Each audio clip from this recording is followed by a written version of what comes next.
Okay. You mentioned Starfield. What is Starfield? And what's the origin story of this game?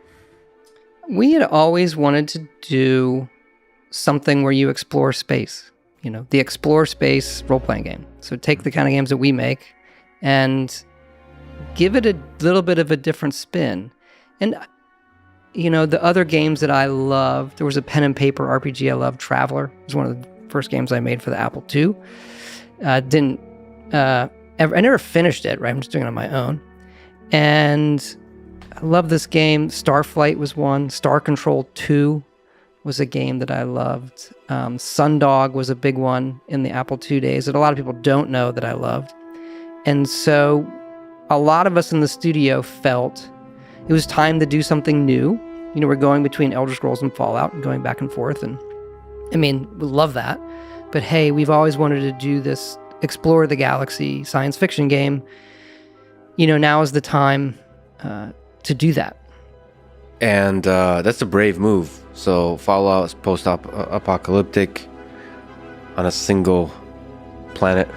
Mm-hmm. You know, Elder Scrolls series is on a single planet. So this is going out into the open world of many star systems, many planets. I saw that it's thinking about 100 star systems and 1,000 planets available to explore. What is that world of stars and planets like? Well, you mentioned Daggerfall. We go back to some of that. Well, the first when we did it was, how are we going to render a planet, like pull it off for the player? Like, can we?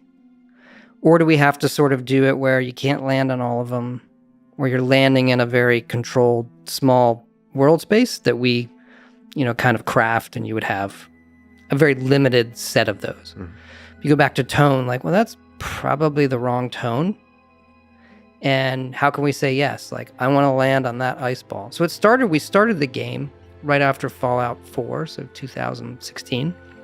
And the first thing we did was, how can we have a system to generate these planets and make them look, you know, I'll say reasonable, as opposed to, you know, fractally goop. Well, what's the technical definition of goop? Fractally goop. Fractally goop. You've probably seen a lot of like simulations, whether they're space things or landscape things, where they're using fractals and just the landscape does not look real. It just is like highs and lows and it's muddy. And so we did find a way. We came up with a way, had prototyped of building tiles, like large tiles of landscape, the way we would usually build them. We kind of generate them offline, hand do some things, and end up with these very realistic looking tiles of landscape, and then built a system that wraps those around a planet and blends them all together. And we had pretty successful results with that. And so we thought, yeah, we could do this. And so there was a big design kind of problem to solve in terms of, well, what's fun about landing on a planet where there's potentially nothing? Because there's a lot of planets and moons, if you kind of, right, in reality, that, well, there's nothing on them except resources. And so we spent a lot of time figuring out, okay, let's just lean in on that can be a lonely experience, as long as we tell the player, here's what's there, here are the resources that are there, go find them. But I equate it to that moment we said about listening to the wind go and watching the sunset. And I do think there's a certain beauty to landing on a strange planet, being somewhat the only person there, building an outpost. And we are modeling all of the systems, because that's how we like to do things. So you can watch whatever that gas giant or moon, it will rotate and go, and sunrise, sunset, and all of those things that you would expect. And it's all really happening. And most people probably won't notice or appreciate all of that, but I think it gives them the ability to say, I want to go do that and see that on that place, as long as we tell them, hey, the quest leads over here, here's where the handcrafted content is that you would expect, and then here's more of the open procedural planet experience. So you're long answer. I don't know if I answered your question. There's no the questions are stupid and the answers are brilliant. So that's how this works. So this is the world's most immense simulator of the human condition of loneliness. Because I can't imagine a more lonely experience. You put it that way. I don't know that was the goal, but just on a planet alone, that must be, a deep embodiment of what loneliness is like. It's both the awe and like when you hike alone. There is a deep loneliness to that. It's like it's humbling that this thing will last much longer than you. It's been here way before you. Is it the line from the moon landing? Beautiful desolation. It's Buzz Aldrin, is it? Beautiful desolation. Is that what you said? I think so. Beautiful desolation. Well, something like that. But that's just words. There's a feeling to it, and you want that feeling to be real. You're just here. There's some resources here. I just feel like it'll hit people at a certain moment, like it does for me with Skyrim. Like, holy shit, I'm here alone. And whatever cruel nature that's out there doesn't really care about me. Exactly. That's the experience. So you want to create the whole planet, and you want to have many of them. We do have many, but once you build that system, I think the numbers become, honestly, a little bit. We wrap it in so we can name them all and have a finite set, even though it's a very, very large number, but a set that we can, validate and know about, even though it's a huge number. But once you're building a system that can build a planet, a planet is sort of infinite space. We go back to the Daggerfall analogy, right? If you have systems to build that much space, doing 100 planets or 1,000 or 10,000 or 1,000,000 planets is not. It's just you just change the number and press the button. But you can't name them all. You can't control, like when you're getting in really big numbers. Hey, what does this system way out here feel like if you take your ship and jump that far? We do level the systems. When you go to system, you'll see, this is like a level 40 system. And us being able to at least control that scale is how we kind of ended up with the 100-ish systems we have. What are the levelings? What do you mean by level? It would be like when you look at a map in a game, it says this is the area for low-level players. This is level 1. Oh, got it. Yeah. So we do that on a system basis. Star system. I read that space travel is considered dangerous in this game. Can you explain? That goes back to a tone thing. Right? When you actually play the game, because it's a game, like we don't really kill you when you fly out in space. But it has a tone of there's some effort involved. And we've dialed it back as we've been making the game. Whereas we used to run out of fuel. You jump and get stranded, which on paper was it's a great moment when you get stranded. You have to press this beacon. You don't know who's going to come. Mm-hmm. Turns out that's not like... It just stops your game. We found you'd be playing the game and I ran out of fuel. Okay, I guess I'll just wander these planets trying to mine for fuel so I can get back to what I was doing. Mm-hmm. It just, it's a fun killer. That's too realistic of a simulation of the human condition.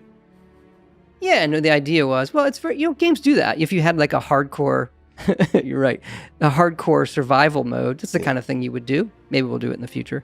But it's more of like a tone, how they build their ships. Do they have all the right things for safety? We do get into environmental things on the planets, in your spacesuit. Obviously, there are a lot of different spacesuits and buffs for, the gases or the toxicity or the temperature on various planets. Are there robots? Yes. Those companions, are they robots by chance? Can you One of the companions, the robot Vasco, yeah. Okay, so they have a name and a personality and so on. And Vasco does, and then there's a whole bunch of, I call them generic robots. We use them for utility. People. We actually dialed them back because if you think about, you know a lot about this more than me in terms of. I'm offended right now. You calling robots generic and no. The ones we use, the ones we use, we made them more generic. We didn't. Sorry, we didn't. I'm very sensitive about this. I understand. If you were to chart the future, you would say robots would have a much bigger role in our future than we are presenting. But that was a tone thing. So most of our robots are there as utility robots, and there are some combat ones as well as enemies. So it's a deeply human world Very much, yes. in terms of Yes. tone. So have you talked to Elon about this game? A little bit. How much of reality, like the work of SpaceX, is an inspiration for the decisions made in this game? I wouldn't say it's for the decisions we made, but, visiting SpaceX and walking in there, it's like the Avengers meets NASA. It's like the most amazing. And here we're building the next gen, like see the Dragon stuff before it was, other people saw it. Like I was really in awe. This giant machine that looks for imperfections on the surface of these giant, fuselage. I just, whenever, and because, we're in DC, go to the Air and Space Museum a lot. And so whenever I look at those kind of things, or, you'll visit the space shuttle, sort of overcome with how big it is. And I go stand back by the engines and think about that thing leaving orbit.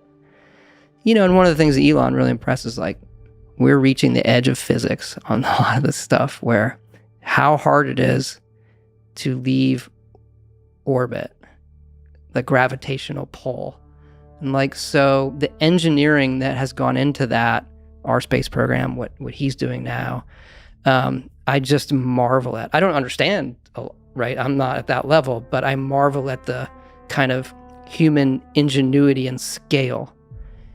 I was on the Delaware coast last month, and I was outside for some reason. It was dark, and I saw this crazy light in the sky.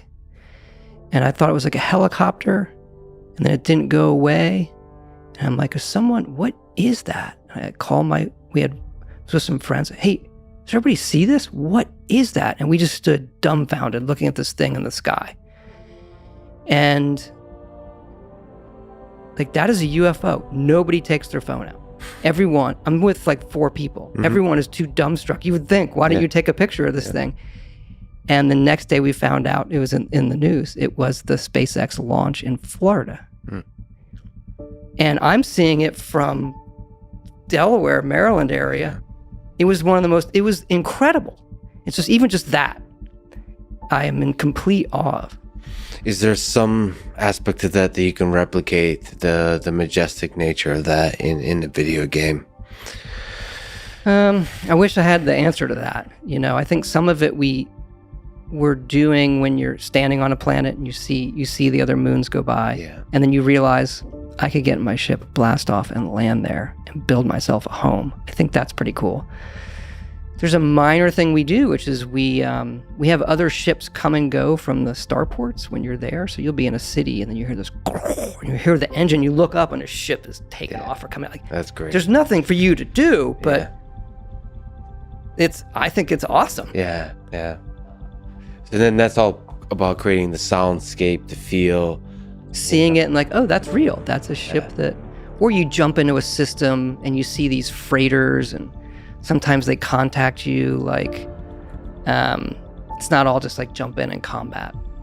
Do you ever think about the fact that science fiction seems to make, it has a way of creating reality, not just kind of predicting it or imagining it? It's almost like the thing you put out there with a video game like this, like Starfield, that you kind of anticipate. It kind of fuels people's imagination of what is possible. Maybe, I don't know. I can't say. You're making me think now about other science fiction. That movie I love, Minority Report. It's more of like not a space movie, but more like looking at the future. Mm-hmm. If you look at a lot of the things in that movie, it's almost like, I think those are coming true. Yeah. I mean, is that the one that you do interface this, like It's the interfaces, and then the way he looks at his child's more like a holographic, almost AR, VR kind of thing, or digital billboards, or trying to predict human behavior. There's just a lot of future stuff in that movie. As it comes to sci-fi, to your other question, I don't know. I don't know. Well, I think it does, and it's interesting. I mean, I suppose you're trying to create the most realistic, sticking to the tone, the most immersive, realistic world, and almost by accident, you create the thing that is possible because you want it to be realistic in some deep sense. So accidentally, it can become the possible, and then that places that idea in people's heads. I mean, if humans are ever to become a multiplanetary species, we need to play games. We need to read sci-fi to help imagine that that's possible. To look outside of Earth, to look up on the stars, and we can actually travel out there. I don't know. There's power to sci-fi to do that. Mm-hmm. I guess you shouldn't feel the pressure of that. I don't know if I'd make the leap now. That's all. That what we're doing might. Now, maybe, one of our, hopefully it might inspire some young people who are headed in that direction of like, oh, I thought about getting into space and space exploration and being an engineer or doing these things. And I played this game and, it really sparked that interest in me. So I'm going to go take that as a field. And maybe that's the person who goes and does some of these things. Yeah, because in the next couple of decades, likely a human being will step foot on Mars, which are the first steps towards us becoming multi-planetary. And then if you read some of the stuff they're doing with the James Webb Telescope and them being able to look for signs of life on other planets, it's quite fascinating. And, recent stuff I read say they think in 20 years they will. So it's actually quite encouraging to think. It's almost a dream of mine, like in our lifetimes, that we discover life on another planet. Yeah, especially if it's intelligent life. I've been talking to a lot of biologists and a lot of folks. I imagine there's life everywhere out there. The numbers would say so, yes. The challenging question is what it looks like and how much of it is intelligent. So a lot of biologists tell me the big difficult leap is from the prokaryotes to the eukaryotes. So like the complex life. It could be that a lot of our universe is just filled with bacteria. Well, I believe, if I'm understanding it right, that there's two ways they're going to look at planets. When they can look at, they can read, hey, this planet has this kind of gas. Mm-hmm. They can now look at the ones that are created by potential life forms, and then the ones that are created, the byproducts of industry. Mm-hmm. So there's only certain ones that are created if you have a society there. And that they can start looking on these types of star systems and these planets. But it takes a lot of time because you have to book time on that telescope. You have to look at that planet over a long period of time. But in theory, given enough time, given the amount of space out there, we would find one. That would be a cool thing in this short life of ours to find out definitively that there is an industrial, intelligent civilization out there. Before you contact them, so die, end your life, not knowing the rest of the story, but just know that it's out there. That's right. A cool. And then if you have kids, be like, well, this one's on you. F this, I'm out. And I'm fascinated by what it would do to the way, I think in a positive way, the way humanity thinks about itself here. No, there is definitively other life out there. I mean, both things. If there isn't life out there, that's also a huge responsibility. Both are super exciting. If we're alone, it's super exciting because there's a responsibility to preserve whatever special thing we have going on here. This, whether you call it the flame of consciousness or whether it's consciousness or intelligence, that's the special thing. Preserve it, have it expand. But if there's others out there, I mean, that sparks that drive for exploration, of reaching out into the stars and meeting them. Most of them probably want to kill us. So, but luckily we have the military-industrial complex on Earth that builds bigger and better weapons all the time. We have Space Force. Space Force. Right. It will both protect us and destroy all our enemies.